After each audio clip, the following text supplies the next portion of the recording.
দেখো সকাল সকাল কিন্তু আমরা সেজেগুজে রেডি হয়ে গেছি, কারণ আমরা আজ যাবো পার্কে ঘুরতে।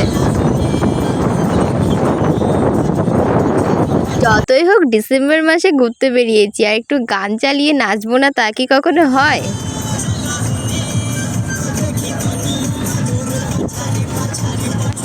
সারাটা রাস্তা তো আমরা ফুল মুডে এনজয় করতে করতে আমরা চলে এসেছি পার্কের কাছে। আমরা তো আজ বেরিয়েছিলাম আমি, দুটো বোন আর বোনের দুটো বান্ধবী। চল এবার পার্কের ভিতর ঢোকা যাক। আর হ্যাঁ, তোমরা কিন্তু কে কে সুন্দরবন বেড়াতে এসেছো আমাকে কিন্তু অবশ্যই কমেন্ট করে জানিও। টিকিট কাউন্টারের সামনে সুন্দরবনের মানুষেরা যেভাবে জীবিকা নির্বাহ করে তারই একটা চিত্র তুলে ধরা ছিল। পার্কের ভিতর ঢোকা মাত্রই আমার চোখে পড়লো বাচ্চাদের এই রাইডটা। এতে আমি উঠবো না সেটা কি করে হয়? আর পার্কের এক পাশে ফুলের চারা লাগানো ছিল, আর এক পাশে সবে সরবে ওরা ফুলের টবগুলো নিয়ে এসে ডেকোরেশন করছিল। এরপর তো আমি দৌড়ে চলে গেলাম বাঘমামাকে দেখার জন্য। একজন তো ঘুমাচ্ছে আর একজন দেখিয়ে দিলে হাঁটছে। পার্কের দ্বিতীয় পার্ট নিয়ে তোমাদের সাথে খুব তাড়াতাড়ি দেখা হচ্ছে। আর হ্যাঁ, ভিডিওটি কেমন লাগলো অবশ্যই জানিও। টাটা।